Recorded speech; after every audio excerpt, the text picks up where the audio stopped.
নমস্কার বন্ধুরা, ফতেশ্বর study centre চ্যানেলে তোমাদের স্বাগতম। তোমাদের জন্য একটি গুরুত্বপূর্ণ আপডেট। জিডিএসের যারা সেকেন্ড মেরিট লিস্টের জন্য ওয়েট করছো তাদের জন্য একদম অফিসিয়াল নোটিশ জারি হয়েছে।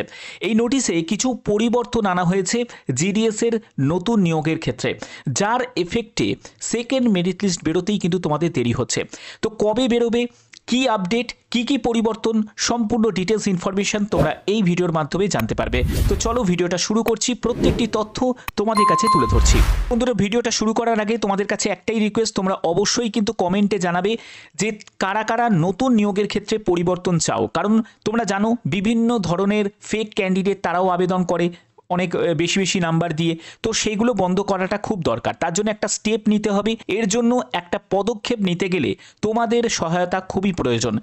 তো এখানে দুটো অপশান আমি রেখেছি। এক নম্বর হচ্ছে ফর্ম ফিল আপ করার সময় মাধ্যমিকের মার্কশিট আপলোড করার অপশান দেওয়া হোক, ঠিক আছে। আর দ্বিতীয় যেটা কন্ডিশন সেটা হলো সম্পূর্ণ লিখিত পরীক্ষার ভিত্তিতে নিয়োগ করা হোক। তোমাদের মতামত কি অবশ্যই সেটা কমেন্টে জানাবে, ঠিক আছে। তো চলো একদম অফিসিয়াল নোটিশে চলে যাচ্ছি। অফিসিয়াল নোটিশটা তোমরা দেখতেই পাচ্ছ 16ই এপ্রিল 2025, ঠিক আছে।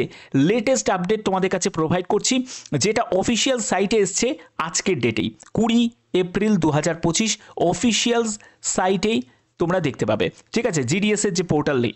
তো এখানে কি নোটিশে বলা হয়েছে সেই জায়গাটা আমরা জানবো। দেখো, আচ্ছা, এর পরবর্তী কি বলা হচ্ছে ভালো করে বোঝো। এখানে বলছে টু অল চিফ পোস্টমাস্টার্স জেনারেল, সাবজেক্টে যেটা বলছে রিভিশন অফ দ্য শিডিউল, অর্থাৎ শিডিউলকে রিভিশন করা হচ্ছে, পরিবর্তন করা হচ্ছে। কিসের?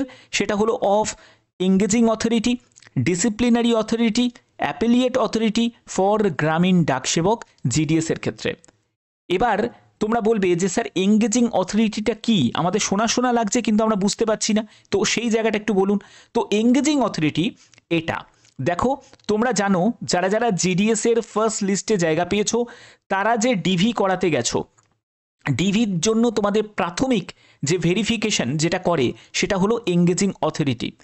ভেরিফাইং অথরিটি তারা ভেরিফাই করছে, তারপরে এঙ্গেজিং অথরিটির থাকছে, এবং এঙ্গেজিং অথরিটির মাধ্যমেই কিন্তু তোমাদের জয়নিং লেটারটা সার্ভ করা হয়। এবার এখানেই তোমাদের এই ব্যাপারটা কিন্তু ভালো করে বলা আছে। এক নম্বর পয়েন্টটা দেখো, the option for candidates to verifying documents first stage verification with any divisional head across different circle has been discontinued. Document verification must now be conducted exclusively in the division. তোমরা জানো বিভিন্ন ডিভিশন আছে, তো যে ডিভিশনে তুমি apply করেছো সেই ডিভিশনেই তোমাদের ডকুমেন্ট ভেরিফিকেশন হবে, যেটা তোমাদের ম্যানুয়ালি ভেরিফিকেশন হবে, এবং এই ভেরিফিকেশনটা এঙ্গেজিং অথরিটির মাধ্যমেই কিন্তু সম্পূর্ণ হবে, ঠিক আছে। এবং তারা যদি দেখে যে সব ঠিকঠাক আছে, তারা পরবর্তী তোমাদের ডিজিটাল ভেরিফিকেশনের জন্য পাঠিয়ে দেবে তোমার ডকুমেন্টসগুলোকে, এবং সেগুলোকে ডিজিটাল ভেরিফাই করা হবে। ওকে, সেটার জন্য বিভিন্ন অ্যাপ আছে। তারপরে তারা যে অফিসিয়াল যে তুমি যে বোর্ড থেকে পাস করেছো সেই বোর্ডের যে পোর্টাল, সেই পোর্টালে তারা চেক করবে তোমার নামে কোনো রেজিস্ট্রেশন নাম্বার, রোল নাম্বার আছে নাকি, সেগুলো তারা চেক করবে। তো বিভিন্ন ধরনের স্টেপগুলো থাকে। এটাই হলো তোমাদের এঙ্গেজিং অথরিটি, তাদের কিন্তু বিশাল বড় দায়িত্ব থাকে। এবার এই নোটিশে এই জায়গাটাই কিন্তু ক্লিয়ার করা হয়েছে, the proposal for the revision of the schedule, অর্থাৎ শিডিউলকে রিভিশন করা হচ্ছে of engaging authority, disciplinary authority এবং appellate authority for all categories of Gramin Dak Sevak. এদের কিন্তু এই যে অথরিটিগুলো আছে তাদের শিডিউলগুলোকে পরিবর্তন করা হয়েছে। এবার তোমাদের যে ডিভির ডেট, তুমি সেই ডিভির ডেটে যাচ্ছ, কিন্তু অনেকের আছে কাস্ট সার্টিফিকেট রিলেটেড সমস্যা, অনেকের আছে বিভিন্ন ধরনের সমস্যা, কিন্তু এদেরও মাঝখান থেকে শিডিউলগুলোকে চেঞ্জ করা হয়েছে। এই যে পরিবর্তন করা হয়েছে, এই পরিবর্তনের এফেক্টটা কি সেটাও তোমরা জানতে পারবে পরবর্তী জায়গাটায়। দেখো কি বলছে এখানে, বলছে keeping the in view of the significant changes. আমি বললাম কিছু পরিবর্তন হয়েছে, changes introduce in the engagement process of GDS. জিডিএসের যে এঙ্গেজমেন্ট যে প্রসেসটা আছে সেটার ক্ষেত্রেও কিন্তু এর পরিবর্তনটা লক্ষণীয়। কারণ কি, যারা যারা ভেরিফাই করবে যে অথরিটিগুলো, তাদেরই কিন্তু শিডিউল চেঞ্জ হয়ে গেছে, তো তোমাদের তার এফেক্টটা পরবর্তী যে সেকেন্ড লিস্ট সেটার ক্ষেত্রেও কিন্তু প্রভাবটা পড়বে। এবার এখানে দেখো 2 নম্বর পয়েন্টটা কি বলা হয়েছে। 2 নম্বর পয়েন্টে বলছে all circles are requested to furnish their comments on the above proposal within a fortnight 29/4/2025, অর্থাৎ 29শে এপ্রিল 2025-এর মধ্যে এই যে পরিবর্তন আনা হয়েছে, এই পরিবর্তন নিয়ে তোমাদের কি মতামত অবশ্যই সেটা জানাতে বলছে। বিভিন্ন সার্কেলে যে বিভিন্ন যে ডিভিশনাল হেড আছে সেখানে জানাতে বলছে। তো অর্থাৎ বুঝতে পারছো যে এই যে পরিবর্তন হয়েছে, এই শিডিউলের যে তাদের পরিবর্তন হয়েছে, অর্থাৎ সময়সূচির যে পরিবর্তন হয়েছে, এই সময়সূচির পরিবর্তনটাও কিন্তু একটা এফেক্ট পড়তে চলেছে সেকেন্ড মেরিট লিস্টের জন্য। এবার তোমাদের যদি স্পষ্টভাবে বলতে হয়, তোমরা অনেকেই জানতে চাইবে, আচ্ছা এবার তোমাদের অনেকেরই একটা মনের মধ্যে হতে পারে যে স্যার সেকেন্ড মেরিট লিস্ট তাহলে কবে প্রকাশিত হবে? 29শে এপ্রিলের পরেই কি প্রকাশিত হবে? এরকম কি কোনো ব্যাপার আছে? না, এরকম কোনো ব্যাপার নেই। কেন আছে সেটাও আমি তোমাদের বলছি।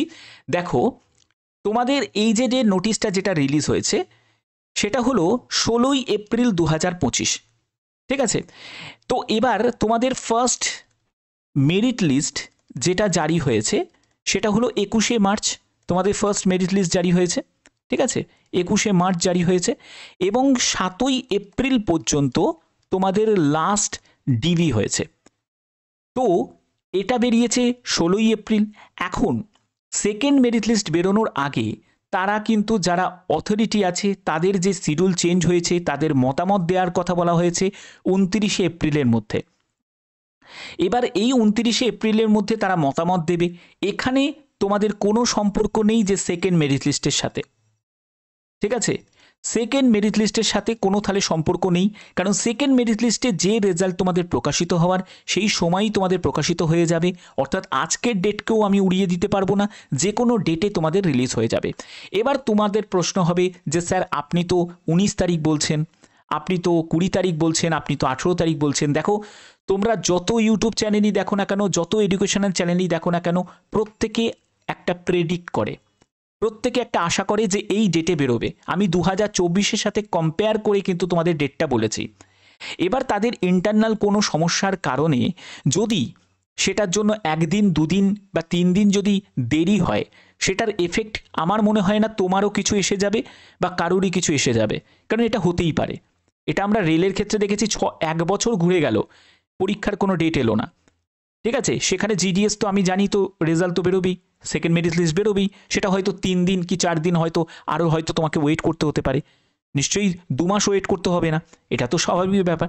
তো যাই হোক, আমি এটাই তোমাদের বলতে চাইছি যে অথরিটি যারা আছে তারা ডিসিশন নেবে তাদের শিডিউলের ক্ষেত্রে পরিবর্তন হবে নাকি, কিন্তু সেকেন্ড মেরিট লিস্ট যখন তোমাদের জারি হয়ে যাবে তারপরে কিন্তু তোমাদের যে ডিভির যে ডেট সেটার ক্ষেত্রে কিন্তু কিছু চেঞ্জেস তোমরা দেখতে পাবে, কিছু চেঞ্জেস তোমরা দেখতে পাবে সেকেন্ড মেরিট লিস্টের ডিভির ক্ষেত্রে, যদি এটাকে ইমপ্লিমেন্ট করা হয়। কারণ এখন তাদের মতামত জানা হচ্ছে, মতামত জানার পরে যদি কোনো ফাইনাল ডিসিশন হয় যে এই মানে শিডিউল তাদের পরিবর্তন হবে, এর ক্ষেত্রে কোনো অথরিটির কোনো সমস্যা নেই, তাহলে হয়তো তোমাদের সেকেন্ড মেরিট লিস্টের ক্ষেত্রে তোমাদের যে ডিভির যে ডেটের ক্ষেত্রে কিছু পরিবর্তন তোমরা দেখতে পাবে। বাদবাকি যে কোনো আপডেট যখনই আসবে সেই আপডেট অবশ্যই তোমাদের কাছে প্রোভাইড করব, কারণ গুরুত্বপূর্ণ আপডেট শুধুমাত্র ভদ্রেশ্বর স্টাডি সেন্টার তোমাদের জন্য প্রতিনিয়ত প্রোভাইড করে থাকে। আর এরকমই আপডেট পাওয়ার জন্য অবশ্যই চ্যানেলটাকে সাবস্ক্রাইব করে রাখবে, বেল আইকনটাকে অল করে রাখবে। এখনের মতো এটুকুই, টাটা।